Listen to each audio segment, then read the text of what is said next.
tema yang diberikan kepada saya. Izinkan saya akan menyampaikan paparan dengan sesuai dengan TOR yang diberikan, yaitu bagaimana menjadi guru profesional melalui pendidikan profesi guru. Bapak Ibu yang saya hormati, pada kesempatan hari ini saya ingin menyampaikan paparan ini ke dalam 4 bagian. Yang pertama adalah terkait dengan kebijakan transformasi pendidikan profesi guru. Yang kedua terkait dengan pendidikan profesi guru tertentu atau PPG dalam jabatan ya dulu. Kemudian pendidikan profesi guru bagi calon guru atau PPG prajabatan, dan yang bagian 4 kesimpulan. Kita mulai dari bagian yang pertama. Bapak Ibu yang saya hormati, saat ini kita sudah sampai kebijakan yang diimplementasikan terkait dengan tata kelola guru diturunkan dari kebijakan besar Kemendikbudristek yang disebut dengan Merdeka Belajar.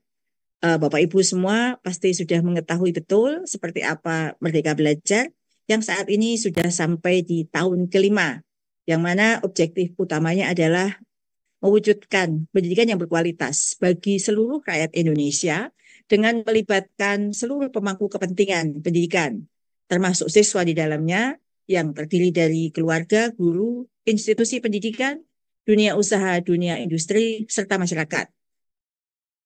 Tujuan dari Merdeka Belajar ini adalah kita ingin mencapai 3 visi besarnya, yaitu setiap anak Indonesia mendapatkan kesempatan belajar, kemudian hasil belajar yang berkualitas ditandai dengan terserapnya di dunia kerja hingga 90%, dan tidak ada anak yang tertinggal di seluruh Indonesia, baik secara geografis maupun status sosial ekonomi. Untuk mewujudkan hal tersebut, dilakukan berbagai perbaikan, gitu ya.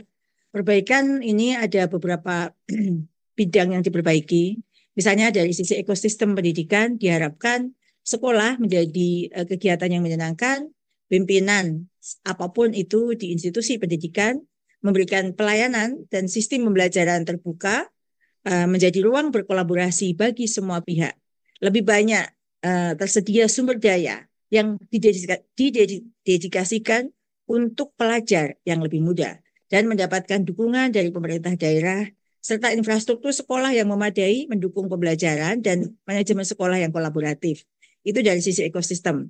Dari sisi guru yang sekarang sedang kita bahas pada hari ini, harapan mimpinya dengan Merdeka Belajar itu guru sebagai pemilik dan pembuat kurikulum. Makanya di sini pada saat penjabaran TP, ATP, guru memiliki kewenangan luas untuk menjabarkan dengan terlebih dahulu melakukan asesmen diagnostik kepada peserta didik. Guru juga sebagai fasilitator dari berbagai sumber pengetahuan, kompetensi dan tujuan sebagai penentu kualitas pengajaran, dan pelatihan guru didasarkan pada praktek. Jadi tidak ada lagi praktek-praktek di ruang-ruang tertutup, tetapi praktek di tempat guru tersebut bertugas. Kinerja guru juga dinilai secara holistik, yang sekarang ini sudah kita wujudkan. Pedagogi yang menjadi fokus kita juga, yang semula standarisasi menjadi lebih heterogen, siswa juga ikut menentukan kegiatan belajar. Pembelajaran juga berorientasi pada murid dan pembelajaran yang memanfaatkan teknologi, serta penggunaan kegiatan kelompok dalam pengajaran, serta pengajaran berdasarkan level kemampuan siswa. Di dalam kurikulum yang sekarang diimplementasikan dalam wujud kurikulum merdeka, perkembangannya fleksibel, jadi kita terus melakukan refleksi dan perbaikan terus-menerus. Kemudian kurikulum juga berdasarkan kompetensi, kurikulum sebagai kerangka atau menu, dan fokus pada keterampilan lunak atau soft skill dan pengembangan karakter peserta didik, serta pelatihan vokasi dipimpin oleh industri. Sistem penilaian juga terjadi perubahan yang mana menjadi berdasarkan portofolio. Bapak Ibu yang saya hormati, ini tadi adalah dimensi-dimensi perubahan yang mendasar pada Merdeka Belajar. Lalu bagaimana dengan yang dikerjakan oleh Dirjen GTK, Bapak Ibu yang saya hormati? Program prioritas Merdeka Belajar Kemendikbudristek dalam semua program yang saat ini sudah diluncurkan menjadi 26 episode Merdeka Belajar, guru mendominasi program prioritas Merdeka Belajar. Dalam hal ini, sesuai dengan topik yang kita diskusikan hari ini adalah PPG model baru, kalau kita lihat ini adalah program prioritas dari Ditjen GTK. Ada 5 pilar yang menjadi fokus perbaikan. Yang pertama adalah transformasi kepemimpinan pendidikan. Yang kedua yang menjadi kotak merah adalah transformasi PPG model baru. Kemudian pengembangan ekosistem belajar guru di setiap provinsi dengan dibangunnya Balai Guru Penggerak dan Balai Besar Guru Penggerak di setiap provinsi di seluruh Indonesia. Yang sekarang sudah ada 33 dan masih akan bertambah satu lagi dalam waktu dekat, BGP DKI. Di Jogja ada BBGP Daerah Istimewa Yogyakarta. Lalu yang keempat adalah pemberdayaan komunitas pendidikan atau gotong royong untuk tujuan yang sama, yaitu siswa melalui program organisasi penggerak. Dan yang kelima adalah regulasi dan tata kelola SDM GTK, yang mana ini sudah kita mulai tata kelola SDM GTK yang berpusat pada murid. Ini sudah berjalan melalui pengelolaan kinerja guru dan tenaga kependidikan. Bapak Ibu yang saya hormati, ini adalah program Merdeka Belajar ya Bapak Ibu. Kita lihat beberapa di antaranya yang dicentang hijau itu adalah yang berurusan dengan Ditjen GTK. Semua yang kita lakukan dalam kerangka transformasi guru dan tenaga kependidikan yang digambarkan pada gambar ini, objektif utamanya adalah bagaimana kita bisa mewujudkan pelajar Pancasila. Nah, semua ini yang ingin dicapai sebenarnya ingin mewujudkan 3 visi besar, gitu Bapak Ibu ya. Yang pertama, menjadikan profesi guru menjadi lebih bermartabat, terhormat, dan membanggakan. Lalu menjadikan guru sebagai pemimpin pembelajaran dan sebagai agen transformasi pendidikan. Dan yang ketiga, menghidupkan gotong royong dalam menciptakan ekosistem belajar, guru, dan tenaga kependidikan yang berdaya dan saling menguatkan. Banyak usaha yang kita lakukan Bapak Ibu untuk bisa menjawab visi ini. Dan ini tidak mudah.